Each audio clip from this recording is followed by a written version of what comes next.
Hello friends, പുതിയൊരു വീഡിയോയിലേക്ക് എല്ലാവർക്കും സ്വാഗതം.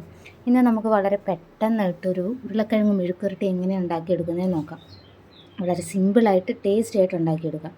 അതിന് ആദ്യം നമ്മളൊരു പാൻ വെച്ച് കൊടുത്ത് ആ പാൻ ഒന്ന് നന്നായിട്ട് ചൂടായതിന് ശേഷം ആവശ്യത്തിനനുസരിച്ച് വെളിച്ചെണ്ണ ഒഴിച്ച് കൊടുക്കുക. വെളിച്ചെണ്ണ നന്നായിട്ട് ചൂടായതിന് ശേഷം മാത്രം കടുകിടുക.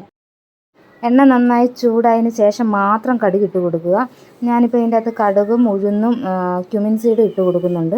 നന്നായിട്ട് പൊട്ടിയതിന് ശേഷം അതിൻ്റെ അകത്തോട്ടൊരു 5 വെളുത്തുള്ളി അരിഞ്ഞതും 3 വറ്റൽമുളകും ഇട്ട് കൊടുക്കുന്നുണ്ട്. ഇത് 2-3 സെക്കൻഡ് ഇളക്കിയതിന് ശേഷം അതിൻ്റെ അകത്തോട്ട് ഇനി നമുക്ക് സവോള ഇട്ട് കൊടുക്കാം. നമുക്ക് ചെറിയുള്ളി കിട്ടുവാണെങ്കിൽ അത് നന്നായിട്ട് ചതച്ചിട്ട് കൊടുത്താലും മതി. എനിക്കിപ്പോൾ ഇവിടെ സവോളയാണ് കിട്ടിയത്, അതുകൊണ്ട് ഞാൻ സവോള ഇട്ട് കൊടുക്കുകയാണ്. സവോള ഇട്ട് കൊടുത്തതിന് ശേഷം നന്നായിട്ട് ഇളക്കി വഴറ്റിയെടുക്കുക. അതായത് ബ്രൗൺ കളറാകുന്നവരെയൊന്നും വേണ്ട, നന്നായിട്ടൊന്ന് വഴറ്റി എടുക്കുക.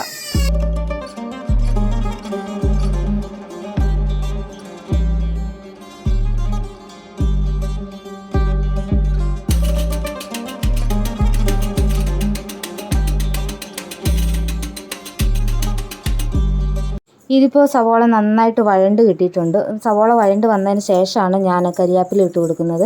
കരിയാപ്പില ഇട്ട് കൊടുത്തതിന് ശേഷം നന്നായിട്ട് ഇളക്കിയെടുക്കുക.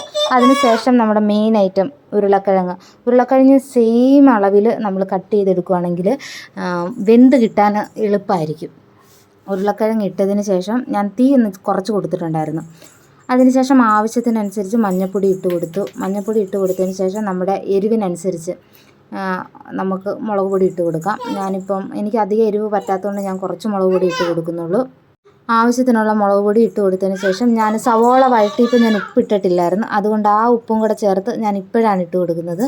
ഒരു സ്പൂണ് ഉപ്പും ഇട്ട് കൊടുത്തിട്ടുണ്ട്. ഇതിന് ശേഷം ഒരു 1-1.5 മിനിറ്റോളം ഇത് ഇളക്കി വേവിക്കുക. അതായത് അപ്പോൾ മസാലയെല്ലാം നന്നായിട്ട് ഉരുളക്കിഴങ്ങിലോട്ട് പിടിച്ച് കിട്ടും. അങ്ങനെ ഒരു 1 മിനിറ്റ് വരെ 1.5 മിനിറ്റ് വരെ നന്നായിട്ട് ഇളക്കി വേവിക്കുക.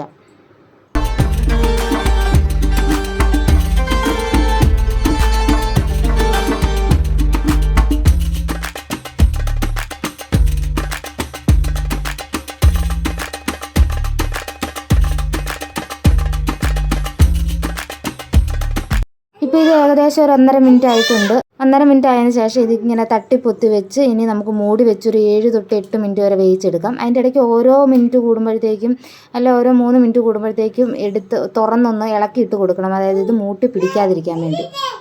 അപ്പോൾ ഞാനിത് മൂടി വെച്ച് ഒരു 2 മിനിറ്റ് കഴിഞ്ഞപ്പോൾ എടുത്തൊന്ന് ഇളക്കി കൊടുത്തിട്ടുണ്ട്. നന്നായിട്ട് ഇളക്കിയിട്ട് കൊടുത്ത് പിന്നെ ഞാനത് മൂടി വെച്ച് അങ്ങനെ ഒരു 3-4 വട്ടം 5-6 വട്ടം ഞാൻ എടുത്ത് ഇളക്കി അങ്ങനെ സെറ്റാക്കി വെച്ചിട്ടുണ്ട്. ഏകദേശം എനിക്കൊരു 9 മിനിറ്റോളം വന്നിട്ടുണ്ട് ഇത് നന്നായിട്ടൊന്ന് കുക്കായിട്ട് കിട്ടാൻ വേണ്ടി.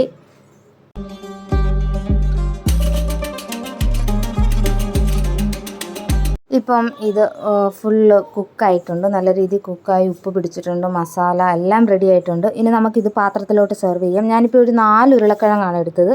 4 ഉരുളക്കിഴങ്ങിന് ഏകദേശം ഒരു 4 പേർക്ക് കൂട്ടാൻ മാത്രമുള്ള മെഴുക്കുവരട്ടി ഉണ്ട് ഇത്. ഇപ്പോൾ ഞാനിത് പാത്രത്തിലേക്ക് മാറ്റുകയാണ്. ബാക്ക്ഗ്രൗണ്ടിൽ നല്ല ശബ്ദങ്ങളുണ്ടായിരുന്നല്ലേ പിള്ളേരുടെയൊക്കെ. സോ ഇന്ന് ഉറങ്ങാത്തൊരു ദിവസമാണ്, അതുകൊണ്ടാണ് ആ സൗണ്ടൊക്കെ കേട്ടത്. എനിവേ, നിങ്ങൾക്ക് ഈ റെസിപ്പി ഇഷ്ടപ്പെട്ടെങ്കിൽ ട്രൈ ചെയ്യുക. ട്രൈ ചെയ്തിട്ട് എനിക്ക് കമൻറ്റിലൂടെ നിങ്ങളുടെ ഫീഡ്ബാക്ക് അറിയിക്കുക. ഇനി ഇതുപോലെ ഒരു നല്ല നല്ല വീഡിയോ ആയിട്ട് വരുന്നവരേക്കും എല്ലാവർക്കും ടാറ്റാ, ബൈ ബൈ.